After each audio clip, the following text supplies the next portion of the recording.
Wall Street veteran Bernard Madoff has been arrested and charged with running a $50 billion Ponzi scheme. Congress wants to know what caused the Enron meltdown. Now, while the collective rage currently is focused on WorldCom, Tyco CEO Dennis Kozlowski was convicted of looting hundreds of millions of dollars. This is one of the biggest fraud cases ever. Their president's a crook. Well, I'm not a crook. Find out more on this week's episode of White Collars, Red Hands. Bitcoin has 46 million American investors, and top earners make about $100,000 a year. Cryptocurrency has been an investment which people have been hungry to dive into because of the promising gain. But what if there was a cryptocurrency that promised more gain than Bitcoin? A cryptocurrency that was going to demolish Bitcoin in the future and rise above the rest. Well, that was OneCoin, the cryptocurrency that promised gains that Bitcoin couldn't match and that was promised to dominate the market. Well, did it happen? Did they do it? I assume not. Who was behind this lavish plan? Find out on this week's episode of White Collars, Red Hands.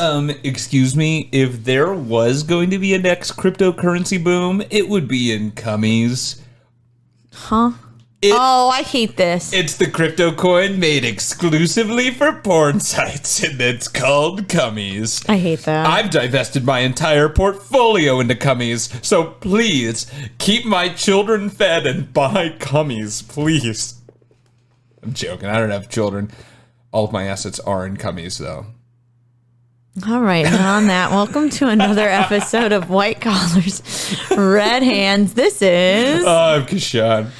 Who has cummies in his pocket right now. That's true. They're not physical. Okay, they're in my digital wallet. And I'm Nina Kern, and I don't have any cummies. That's Are your they fault. really called that? That's your fault. Is it CUMMIES? It's exactly how you think, yeah. And do they have like a little mascot that looks like the Michelin Man? I don't think so, but I don't know. This is what I'm picturing. Because they're called I think the actual name of the coin is umRocket or something. Oh my God. You know what? I don't even know why this is bothering me so much because I'm such a disgusting human. I was about to say, you've said words like today I know. I don't know why. I don't know. You literally, umRocket price today. Cummies to USD live. How much is it? The live umRocket price. Why, this shouldn't be this funny. Today is 0.002131 USD with a 24-hour trading volume of $20,331.27 USD. I'm so fucked. I'm going to lose my house, guys. So you only use these for porn stuff? That's why they were made, is for so that you could do chatterbait, but with cryptocurrency. So you could tip online sex workers with cummies. You could give them your cummies. Take my cummies. Yeah. Take my cummies and gobble them up. You could spam in the chat yes, thank you, take my cummies, mommy, or whatever. I wouldn't know because I'm buying them only for the investment and not to actually use them. I wouldn't go online and yes, please, mistress, take my cummies. I wouldn't do that personally. Goddess. But other people would, Take my cummies, goddess. Let me worship you. That's why it's a good ROI. All right. Well, we're not going to talk about, you know what? Cummies is still a viable investment. And I think I may get some cummies because I'm an adult. Thank you. I'm an adult. Thank you. That'll be the NFT that I invest in. Oh my God. If you get 10 people to invest in cummies and then they get 10 people to invest in cummies. Oh my God. You called what the episode's going to be like. So let's go ahead and get into it. No. So today our episode is going to be focused on Ruja Ignatova. Ruja is a Bulgarian-born German citizen. So she was born in Bulgaria and moved to Germany. It is said that she attended Oxford University and got her PhD in private international law at the University of Constance in Germany. Ooh, Ruja's smart. She's very smart. She also worked for McKinsey & Company, which is a consulting group. The best-known consulting group. Yes, it is. Ignatova is also the co-founder of OneCoin, the cryptocurrency we'll be talking about today. So OneCoin was founded in 2014 by Ruja Ignatova and Sebastian Greenwood in Bulgaria. OneCoin was a cryptocurrency they said was going to be bigger than Bitcoin. And some would even call it the Bitcoin killer. Wow. Yeah. Some, huh? Just like one person screaming in an article on the internet. I think everybody who loved OneCoin would do that. Of course. They were like, it's gonna kill Bitcoin. They're like, this is the Bulgarian Bitcoin. That's it, killing Bitcoin. All right.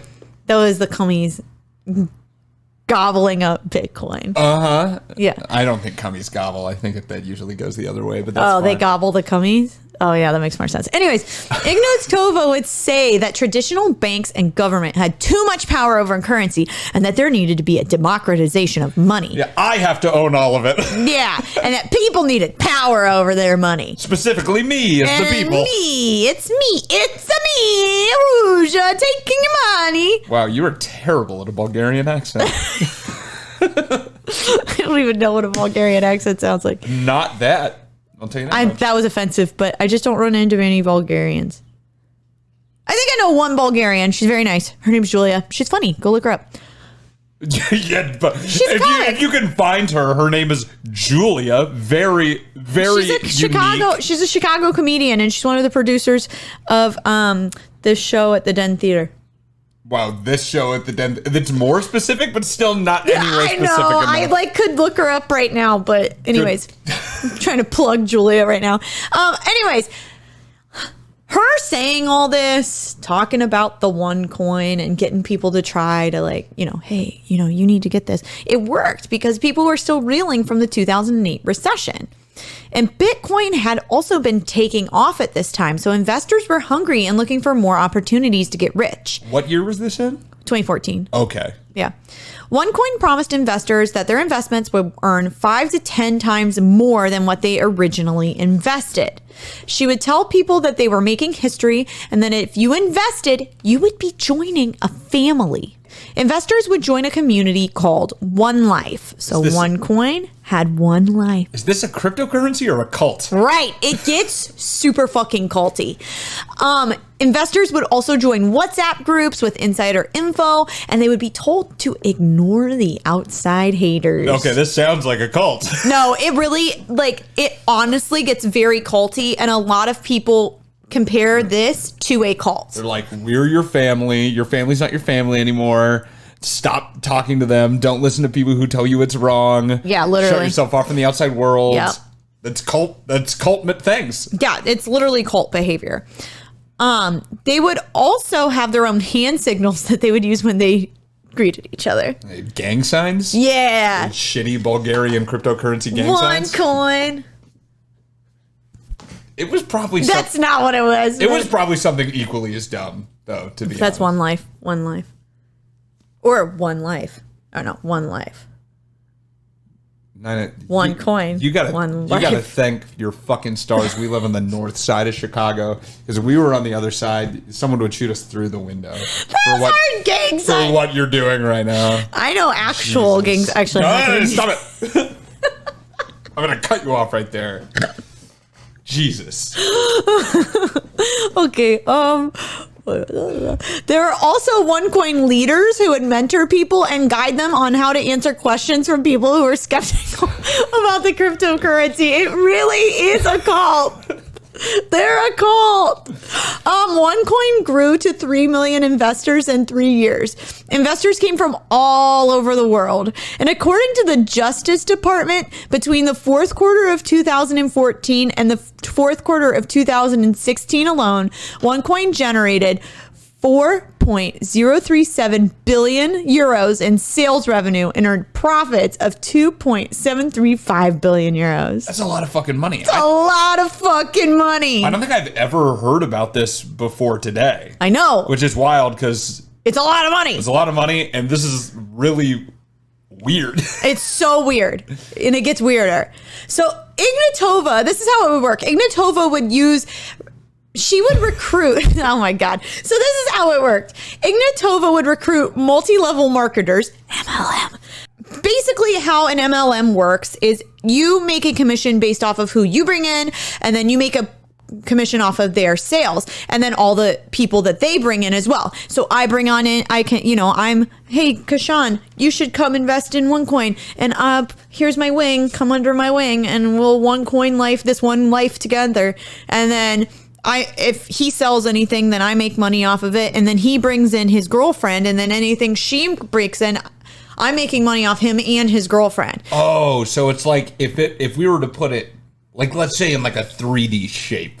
It'd be like it'd be like small at the top, and small at the top and big at the bottom. And big on the bottom. So if it was a 3D shape, that would be like, I don't know, a pyramid. I think it's a pyramid scheme. Yeah, it'd be like, sounds like a pyramid scheme. Whoa, it's not a pyramid scheme. It's just a pyramid in shape, but it's different. It's an MLM. It's heard. This is like how Avon and Mary Kay and what's that one leggings brand that everybody was freaking out about? Lululemon? Not Lululemon, LuLaRoe. LuLaRoe. You're talking to the wrong guy. Yeah. I gave up leggings a long time ago. They had these leggings. Like LuLaRoe has like super patterned leggings that look like you've thrown up on them, and it's a pyramid scheme. Anyways, so multi-level marketing schemes really only benefit the people who are on the top, and if you're lower on the totem pole, you rarely make any money. Just like America. No, honestly, it's the worker bees are working very, very hard, and then the people at the top are over there stroking their dicks and drinking Kool-Aid and eating grapes off the vine in Italy. This is what all the 1% does, at least in Nina's mind. Actually, it sounds pretty good. I would love to be masturbating in Italy, drinking Kool-Aid and eating grapes. Why do we do this podcast again, Nina? You need to remind yourself right now. Check yourself at the door. I don't know. Oh, to like take them down. Yeah, so stop saying like, that sounds great. It does sound great, but I think we all should have that opportunity to masturbate in Italy and eat grapes. You're right. That for everyone. If there was a presidential candidate that promised that. That's what I'm going to run on. That's why my presidential people will be running to the ballots. I think that everyone should have an equal opportunity. You don't need to do a bad to Trump, touch themselves but at the same time, but yeah. in Italy while eating grapes. Great. Sign me up. All right. So Ignatova knew that if she got people to invest who are experienced MLM marketers, that OneCoin would succeed. And it did. OneCoin would also, one of the biggest things that brought in the most revenue for OneCoin was that they would sell educational videos for training. And this, again, main revenue. These training courses, what? I'm sorry. I'm just imagining, like, have you ever seen those old, like, 1980s training videos for, like, Wendy's? No. Where they're like, hey, welcome to the Wendy's staff. My name's John, and I'm going to be running through with you how to run the soft drink machine. And then it's just like, that's how, when I got a job at Sonic Drive-In, they just trained me on like literally they had a small TV in the back with a VHS slot. And I played all these VHSs from like the 80s, and that's how like fast food workers train them. So I'm imagining it's just that, hi, do you want to join a family through cryptocurrency? Well, my name's Reagan, and I'm going to tell you how. Literally. With OneCoin. And like a shitty graphic comes up.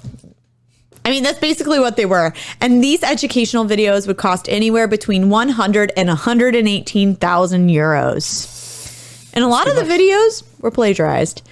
In these educational videos, they would pitch investing in the company. And the way that investing in the company worked was that if you bought a package, you would gain tokens. And then these tokens would allow you to mine the coins. So the more money that you spent, the more coins you could mine. You look confused. Yeah, it is confusing. It just sounds stupid. Because it is stupid. Because you can just, all the other ones you can just mine. So, but now I just have to, why don't I just buy the coins? You can't, you have to buy the package to get the tokens to mine the coin. So fucking stupid. The token becomes a coin after you mine it. Okay. Yeah. So anyways, investors were told is that if you bought a package for 5,000 euros, it would then turn into 48,000 euros in value. Because that's how economy works. Yes. And the way that you would mine these coins was through OneCoin's own exchange. Because a lot of, I guess, the other ways that you mine crypto coins. Yeah. Oh, yes, please go for this. I can't wait. I can't wait. We did do an episode on this, so I did teach this to you about but you know how I am with like learning. 8 months ago, so please. No, you know how I am with learning. No, how does it work? Why did you tell me? There's a blockchain. Yes. And then everybody mines on the blockchain. Mm-hmm. And then, but everybody doesn't have their own blockchain like this, right? It's like one market. Right? I don't understand that last part. So, isn't it kind of like everybody's like part of one, like it's almost like the stock exchange? No. Everyone is mining one block on the blockchain. Whoever finishes the block gets the Bitcoin. But it's not, so Bitcoin with their blockchain, is it just their exchange? You mean, is that just for Bitcoin? Their blockchain? I think what I'm not, because like what this was saying and what I was understanding was that all the other cryptocurrency, the blockchain is the same. No. Okay, not I all. misunderstood so that. if it is I'm dumb. They build their own blockchain technology, or they can. Some coins utilize like the Ethereum blockchain, and it's just on there. Mm-hmm. And then some build their own, but that's much harder. Okay, well, OneCoin had its own blockchain, and it was their own exchange. Okay, it's probably just some guy in Bulgaria writing stuff down and like typing something into a computer. You're going to find out. Oh, Anyways, no. the coins that you mined were then placed in a virtual wallet in which you could request a wire transfer. And the marketplace, the OneCoin marketplace, would set daily selling limits, which could then limit the amount of OneCoin that could be exchanged. Oof. By the way, that's a red flag in cryptocurrency. If there's a limit to the amount you can sell, it's because probably the people who made it are holding most of it, and they don't want you to sell off yours to drive down the value because they want to sell theirs off to you. Yeah. That happened in the Squid coin that we talked about in the Blockchain Blockheads episode. Yep. The marketplace was starting to have trouble in 2016 when it closed for 2 weeks for maintenance. And this happened without warning. And then this also happened again in January 2017. Now, people in over 175 countries invested in 2016 alone. All right. And OneCoin, another thing that they would do is that they would prey on poor people who were not tech savvy because they were most likely to invest in the product. Oh, man, because that's why they have the tokens. It's so they can convince people in real life to spend money. Yep. And they don't just have to like rely on people who know how to use the computer. Yes. Oof. And promoters would then turn to emerging countries or third world countries. And thousands of Ugandans bought into the investments. And some Ugandans would sell their farm animals and their homes to invest in the crypto. Ignatova banked on the fact that the average person didn't really understand what they were investing in. And Greenwood, the co-founder, was quoted saying, "These people are idiots." What? Yeah. Where's that from? I don't know. What? The quote. Where's the quote from? Yeah. It was in the Department of Justice thing. Oh, man. Just these people are idiots. Maybe it was in like his emails or something. Yeah, no, it was either an email or a phone conversation. Okay, I was about to say, it was like, the way you put it was like, I imagined it as like a public, like, press release. No. And they were like, hey, come on, who cares? These people are idiots. No, he said it it was either an email or a phone conversation. I couldn't really All right, fair. remember. But if you don't understand what you're investing in, you probably shouldn't be investing in it. It's true. It's a good rule of thumb. True. Many people honestly were suspicious of OneCoin from the start. And It sounds stupid. Yeah. And as early as 2015, a year after its launch, Bulgaria's Financial Supervision Commission issued a warning against crypto and used OneCoin as an example of this. Once this came out, OneCoin ceased all activity in Bulgaria and began using banks in other countries to do wire transfers. In 2016, the Daily Mirror, which is a British newspaper, wrote an article that OneCoin/OneLife was a get-rich-quick scam, which it was. And no one was getting rich, even slowly. No. Many other European countries warned citizens about OneCoin and the potential scam that it ultimately was. April 2017, Indian police arrested 18 people in Mumbai for trying to organize a OneCoin recruiting event. Police went undercover to the recruiting event before making the arrests because they were like, this shit's fake. And then they were like, this shit's fake. Fair. Yeah. And then during the sting, $11 million was transferred out of bank accounts before the police could obtain it. So, damn, not they sketchy move fast. all. In July 2017, Ignatova was charged in India with duping investors. So many countries issued warnings to citizens either about OneCoin or stopped OneCoin operations in their country entirely. And some of these countries included Croatia, India, Thailand, Germany, Belize, and Vietnam. Ignatova knew she was being investigated because the FBI had actually bugged her boyfriend's apartment, her American boyfriend's apartment. She was also married during this time, but I think she may have gotten a divorce. It's not clear what happened to her marriage. But not to this American. That not was just not to her American boy. American boy. Because this is just a running theme in our show, so I have to ask it. She hot or what? Yeah, honestly. Ah, fuck. Yeah, like sucks. She's smart and hot, and still used all of her hot smartness for evil. Yeah. Even people within the company who didn't realize that this was fishy at first ended up finding out that this was fucking fishy. A man named Bjorn Bjerk, that was how you say it. Bjorn Bjerk was recruited to be a CTO for the company. And he was like, let me kind of do some research. And upon doing research, he found out that there was actually no blockchain at all. Oh my God, it is just some guy. It's just some guy in Bulgaria just like reading things off a computer and just like typing numbers back into the wallet. That's hilarious. Literally, there was no technology invested in this at all. OneCoin actually didn't even exist. And Bjerk said that Ignatova never thought the scandal would get so big that she couldn't shut it down. Because it just grew so much that she was like, oh shit, now I can't shut it down. Although Bjerk found this out, it seemed as though he didn't really do anything with the information. And he was just like, no, I won't be CTO. But there was a lot of, that's just one example of fishy things that were happening. Back when OneCoin was at its height, if you Googled Ignatova, one of the first images that would pop up was a photo of her on the cover of Forbes. But in reality, she never interviewed with Forbes.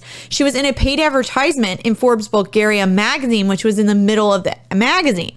This was a fake image that they made to gain people's trust.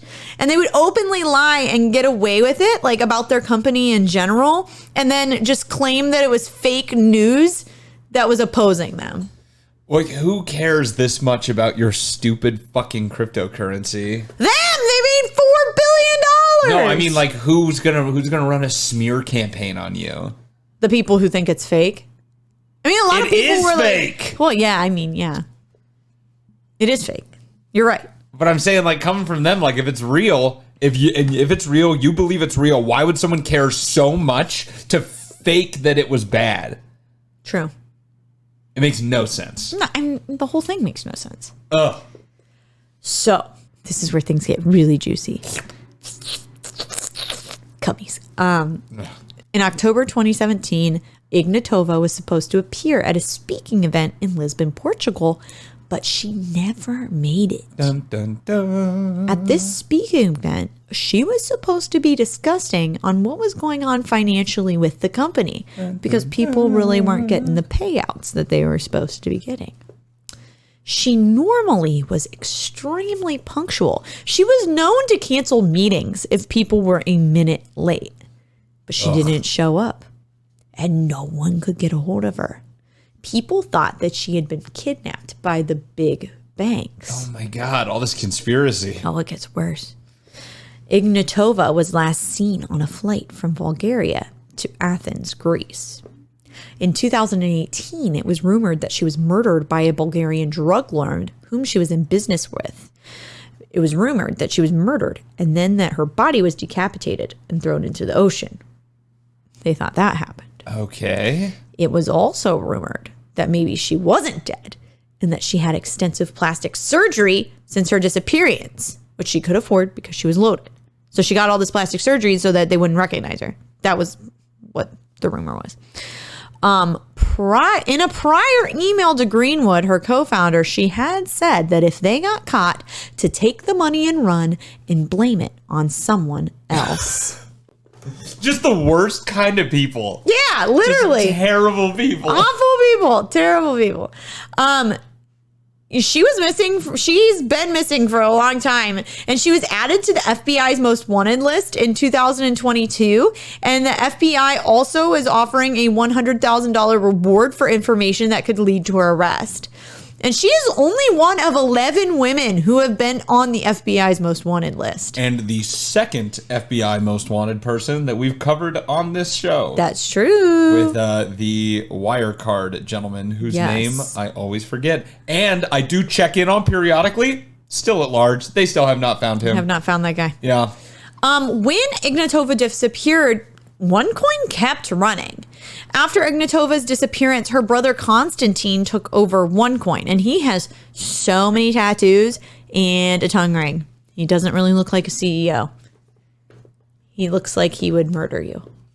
He is kind of hot, though. In a scary way. You like him kind of murdery, so yeah, that makes sense. Ooh, are you gonna get mad and break my collarbone? That's my type. Man. This sounds like a conversation you should be having with your therapist, not And me. not on the airwaves. Yeah, not with a bunch of other people. Well, too late. Too late. That's not going to get cut out of the episode. No, it's not. In 2019, he came to the U.S. for a OneCoin event in Las Vegas because they were trying to get more U.S. investors. These conferences were basically like, I don't know, they were just big recruiting events and stuff like that. People still showing up to these in 2019? Yeah. When he was flying back to Bulgaria, he got arrested in LA and was charged with money laundering and fraud. When arrested, Konstantin did spill the beans on his sister. At that point, they didn't know where she had gone, and he told police that she had went to Athens. He also told the police that Ignatova made off with $500 million after the blowup and $230,000 in Bitcoin, which is actually worth $9 billion. Today? Yeah. Oh, shit. The FBI charged Ignatova in absentia in 2022, and she faces up to 90 years in prison. When he got caught in 2019, because he gave up all that information, he got some sort of plea deal. I saw a couple different things. Some places it said he got 5 years, but then there's some things that said he got he was offered to go into witness protection. So I'm not 100% sure. Oh well, what happened. That's probably why there's multiple things why that you are can't being find said. it. Yeah. In 2018, Sebastian Greenwood, the co-founder, was arrested, and he faces up to 20 years in prison. He was supposed to be sentenced on April 5th, 2023, which was literally a week ago, but I couldn't find out if that actually happened. But he's been convicted, or he pleaded guilty? He pled guilty at least because he's already moving to sentencing? Yeah. Interesting. And when Konstantin got caught, he pled guilty immediately as well. Yeah, I mean, smart thing to do. Yeah. Especially, oh man, he could flip an FBI most wanted person. At that point, you're like... Even though it's his sister. Yeah. What are you going to do? What's that guy's name? Tekashi 6ix9ine? Can't touch me. Some fucking bullshit ratting out everybody. Yeah. Wow. So... people continued to invest even after the arrests, and this part was just weird, and I just wanted to include it. So in 2019, they were still trying to get investors, and OneCoin actually held a beauty contest in 2019, and the top 5 contestants won $25,000 in plastic surgery vouchers, or the equivalent in OneCoin. They said that it was sponsored by Vogue, but it wasn't. It was just so weird. I had to include it. Wait, so the award... This is, once again, these people are stupid. So the award for a beauty contest is plastic surgery. That's like the opposite. You should give plastic surgery to the people who win an ugly contest because they need it the most. But that's how they got pretty in the first place, was with all the plastic surgery. Then they don't need more. Yes, they do. You know? It's just, just once again, OneCoin proves that even in making a terrible... and probably somehow misogynistic beauty contest, that it's still fucking stupid. Good job, OneCoin. Well, I think that all beauty contests are pretty stupid. Anyways, obviously the company isn't running anymore, but over $4 billion was stolen from investors. So the whereabouts of Ruja Ignatova have been under debate for a long time. Like we said earlier, a lot of people think that she's dead. Well, in January of this year, she resurfaced. In January 2023, a penthouse in Kensington, England went up for sale, and it was believed that it was purchased by Ignatova. Ignatova purchased the property under a company name, but because of new laws with the UK, she did have to put her actual name on the property. She was listed as the beneficial owner of the property. So once that happened, the sale obviously did not go through because they caught it and they were like, yo, wait, what the fuck? No arrests have been made yet, but it's clear that she is still alive. Maybe that's another Ruja Ignatova. Wouldn't that suck? It's a common name. In Bulgaria. I don't even know if that's true. I don't know if that's true either, but it is pretty crazy. Wild. That was kind of a short one today. I didn't mean for it to be. It was 7 pages. I don't know how much short. That was 7 pages? Yeah. And we even fucked around. Like hardcore fuck around. In the meantime. Oh, well. All right. Anyway. Although brief, our story today shows us that things are not always as they seem. From the outside, OneCoin seemed like an investment that would provide investors financial freedom and security, when in reality, it was anything but. Ruja Ignatova and Sebastian Greenwood scammed investors out of billions of dollars while lining their pockets as they laughed on the sidelines. Greenwood saw his day of reckoning, and hopefully, Ignatova will say hers too. One thing I meant to mention earlier that I didn't, that I do want to say, was there were some things that I saw online about this that people were like, oh, who cares if she gets away with it, because like it's just all these like rich people that invest in crypto anyway, like it's just a bunch of crypto bros, it blah, blah, obviously blah. Wasn't. They and it obviously wasn't. They targeted poor people, and that was the issue. That's the main issue with this in general, because these aren't just rich people that they're hurting. They're hurting poor people. Yeah. And they were purposely going to underdeveloped countries to scam people. Mm-hmm. And that's the worst type of person, is a person who takes from someone who already has nothing. Oh, but don't forget, if they're caught, take the money and run and blame it on somebody else. Yeah. These people are idiots. Disgusting. Yeah, no. These are terrible people. Disgusting. I really hope that she gets arrested, and I hope that justice is served. I don't know. They're hoping that if when they catch her that they can start to pay back victims, but I don't really know if that's ever going to happen. And people invested a lot of money. Like there was one woman that I saw interviewed. She herself invested 10,000 euros and then like got her friends and family to invest. And then like as a group in total, they invested like 250,000 euros. Jesus. So it's like, I mean, people were really affected by this. Yeah. Well, I hope the courts, rule and maybe give them another cryptocurrency and equivalent. Like maybe they give them the exact same amount, but in like, I don't know, umRocket. If they could just like get umRocket into the pockets of every Ugandan citizen, I hope every person in Uganda gets a umRocket in their pocket. I think the national currency of Uganda should just switch to umRocket. And not because I've invested all of my money in it. That would be dishonest. I just think that sometimes sub-Saharan African countries could really use benefit from umRockets. Cummies, Well, if you also want to hear more about cummies and learn more about DM me, I'll talk all day. Different ways to invest in umRockets. You can DM Kashan on Facebook.com/WhiteCollarsRedHands, on Twitter at WhiteCollarsPod. You can DM me about it, but I don't know anything about it, on Instagram at WhiteCollars_RedHands, or watch more about it on our TikTok at WhiteCollarsRedHands. If you want to blast another rocket idea into our podcast, we love to do fan-submitted episodes. Stretching, but that's all right. I don't know.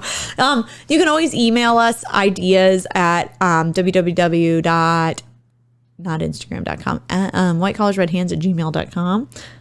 www.whitecollarsredhands@gmail.com. Is that what you just said? I don't know what I said. It's whitecollarsredhands@gmail.com. The website is whitecollarsredhands.com. Yeah, and on that website, you can buy merch from TeePublic. It's summertime now, so get yourself a tank top. Get maybe a pen. Something. the summer essentials: a tank top and a pen. Tank top and a pen. Also, if you like what you listen to, if you want to blast cum rockets into people's ears, let them know about us. That's one of the best ways to help a podcast grow is by word of mouth. Nice. Just spreading it, shooting it. Nice. Into people's faces. I'm about to say, I was like, yeah, no, word of mouth is my favorite. Yeah. For cummies. Yeah, absolutely. Yeah. And then another great way to support us is by giving us a rating on either Apple Podcasts or Spotify. We love 5-star ratings, but honest ratings are welcome as well. And we also started our own YouTube page. So if you could go subscribe to that, we would really, really, really appreciate it. And you could see our beautiful faces. Yeah, and maybe a cum rocket. And guess what the name of that? Well, that's for our OnlyFans that we're starting later this year. And by the way, the name of that, you'll be so surprised. It's White Collars Red Hands. That's the name of our channel. So yeah, please go check it out. Oh, on YouTube, not OnlyFans. Yeah, no, we'll change it to something else on there. We'll call it Red Collars White Hands. Perfect. Because I rode your face on my period and then you came in my hands. Anyways. We need to be done. That's the... Well, if the line's like 100 feet behind you, you crossed it so far. Thank you so much for listening. Yeah. Thanks, guys. Thanks. Yeah, thanks. Thanks for coming. Not like that. Fuck. All right. Thank you so much for listening, and we'll see you on another episode of White Collars, Red Hands. Ugh.